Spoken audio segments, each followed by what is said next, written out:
Ambassador Nikki Haley, also formerly the governor of South Carolina. Welcome back, Ambassador. Always a pleasure to speak with you. Good morning, Hugh. It's great to be with you. I want to get to the Russians, to Vladimir Putin and Ambassador Lavrov and Foreign Minister Lavrov. But first, you're a pro life woman. You're well known as that. If the Dobbs decision turns out the way the Alito draft opinion would have it turn out, will you be happy?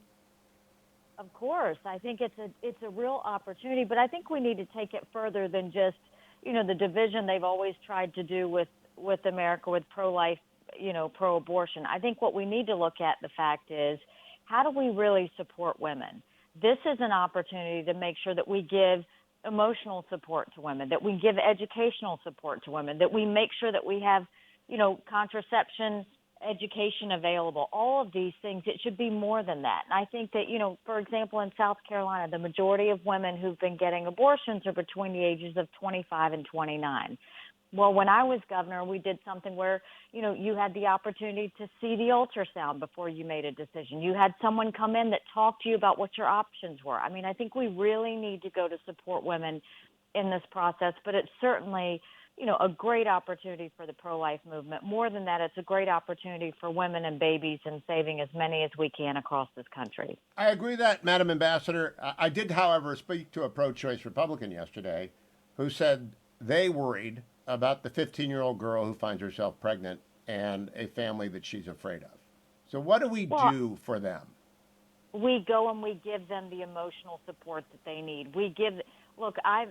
I'm not pro-life because the Republican Party tells me to be pro-life. I'm pro-life because my husband was adopted, and I have the blessing of, being with him every day. I had trouble having both of my children. There are so many parents across this country that would love to have children and love to support those girls and women who are put in that position. And I think that this is a time for America to double down on what do we need to do to support girls and women when they get put into this situation, and how do we create the best life for babies we possibly can. There's an opportunity here, Hugh. This shouldn't be done as a fear situation.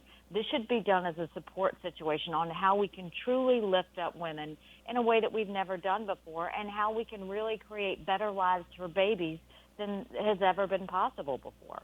Well said, Madam Ambassador. One political question. J.D. Vance won the nomination last night fairly handily after receiving the endorsement of President Trump. How do you quantify, if it can be quantified, former President Trump's influence in the Republican Party? Well, I think he's going to be an important voice in the Republican Party for a long time. And I think that, you're going to look at race by race, and they're going to want to try and analyze what the importance of President Trump's influence is, and I think it's a little bit of both. I think it's the Trump influence, but I also think it's the quality of the candidate. And, as we go into Pennsylvania, as we go into Georgia, as we go into Arizona, we're really going to have to focus not so much on endorsements and how that plays out as which Republicans are talking about solutions. That's where we need to be. I've often said that, look, half the battle is winning the House, the Senate, the 36 governors' races. But the other more important half of the battle is proving that we deserve to be there when we win by showing that we have the solutions that lift up everybody, not just a small group of people. Now, Ambassador Haley, let's turn, to your sweet spot, your strike zone. That is Foreign Minister Lavrov, President Putin.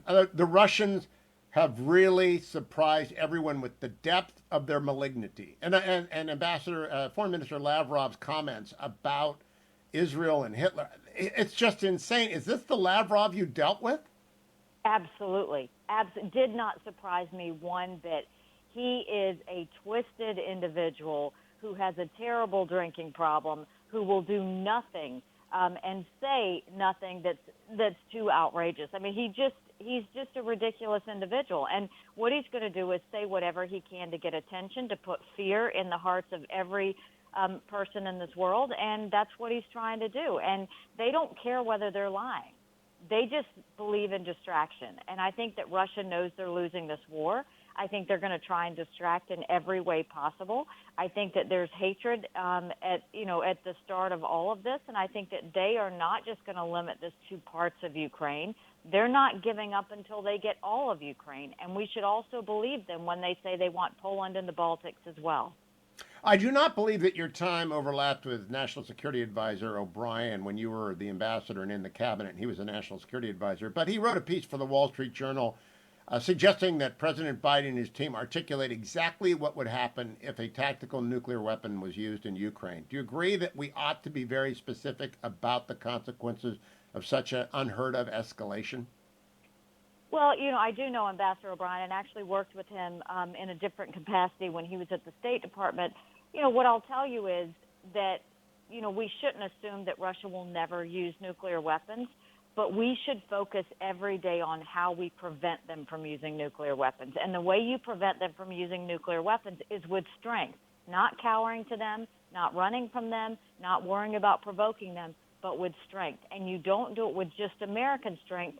You do it with strength of America and her allies. This is a time to really solidify the world on the dangers of Russia, whether it's pointing out their rhetoric, whether it's pointing out the fact that they're killing innocent civilians, whether it's pointing out the fact that they haven't kept their word on any of this, whether it's pointing out war crimes. When we do that, that's when we pull in the Indias of the world. That's when we bring in Japan. That's when we bring in our European allies. And that's when we speak with one voice and tell Russia that if you do this, there will be hell to pay. And that's the decision we have to make as a unit of allies that want to save freedom in this world. Ambassador Haley, do you connect the dots between President Obama's failure to enforce the red line, the genocide in Syria that followed, the 2014 Russian invasion, and 2022 Russian invasion? Are those all of a piece? I think it's all part of a similar plan that you look at countries, and I saw this at the United Nations. They watch every word we say. They watch every action we take. They literally pay attention to every detail of everything we do, which we should also be doing of them, by the way. But when they do that, they look for weak spots. And when they find a weak spot, they try and exploit it. That was actually a major dangerous decision that Obama did.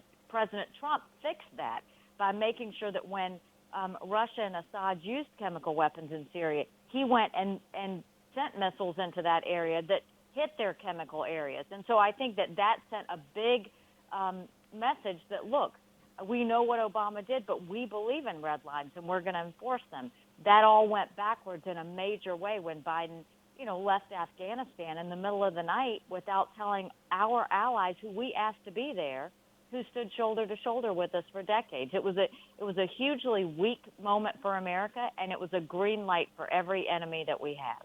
I'm talking with Ambassador Nikki Haley, longtime governor of South Carolina, ambassador to the United Nations under President Trump, member of the cabinet. Ambassador Haley, are you working with a PAC to support candidates who are actively involved in peace through strength policies in the United States?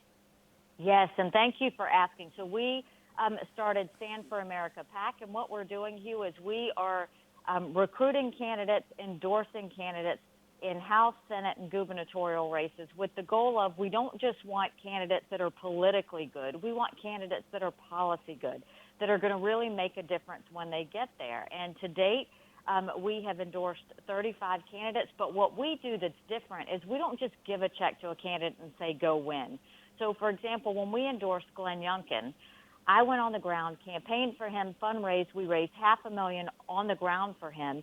But then we went to our base of over 3 million grassroots supporters. And when he was in that final stretch, we raised him $400,000 in 2 days in small dollars, $5, $10, and $20, that went directly into his campaign account. We're doing what the Democrats have done for years. We're making sure that we use our grassroots that says, look, Tiffany Smiley's running in Washington State. We think we can actually move her over the finish line. Go to standforamericapac.com, give $5, $10, $20 today, and let's show that we can win in Washington State, too. So whether it's Herschel Walker, whether it's Tiffany Smiley in Washington, whether it's Ron Johnson, we are really going out there to make sure that we get good, strong conservatives into Congress, into our governor's offices, to really get our country back on track. I'm sure you'll be stumping for JD in Ohio as well. StandForAmericaPAC.com. Let me close this way, Ambassador. This week I had lunch with a member of the Reagan Foundation, complimenting them on the Reagan Defense Forum. Last night, the Nixon seminar met with former Secretary Pompeo, former National Security O'Brien, and former Secretaries of Energy Perry and Brulé to talk about energy security as national security. So peace through strength has ways of making itself out. I think it's having a renaissance. Do you agree with me on that? I agree, and we should make it so. I mean, I think that there was strength mattered in the Trump administration when we were energy independent, when our foreign foes knew exactly what we were about, when we understood the value of a dollar, and if a weak dollar was actually a threat to our national security. We've got to get that peace through strength back. This is not about going to war. This is about preventing war and making sure that the world is more safe. Ambassador Nikki Haley, always a pleasure to speak with you. Give me the pack again. I want to make sure it's correct. It is standforamericapac.com. I hope everybody will go and look it up, look at the candidates we're talking about, and look at the policies that we're pushing. This is going to be a great day in America again, but it's going to take every voice and every person being a part of that solution. Ambassador, one more minute. I'm older than you by a lot. And so in 1978, things were really bleak, and I went to work for Richard Nixon, and Iran was in chaos, and Cubans were all over Africa, and the Soviet Union was advancing on many fronts and invaded Afghanistan. This and stagflation, this feels a lot like 1978, but then 1980 arrived. Am I being overly optimistic that we always hit a point this low before we bounce back? I completely agree with you. Sometimes we have to hit rock bottom to know where up is.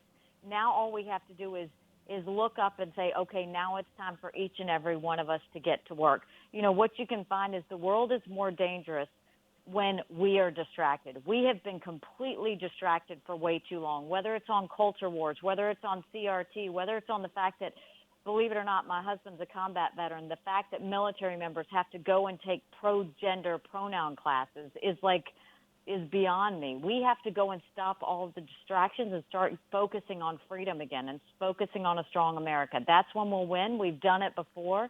I have faith we're going to be okay. We just have to get back on the right track. Stand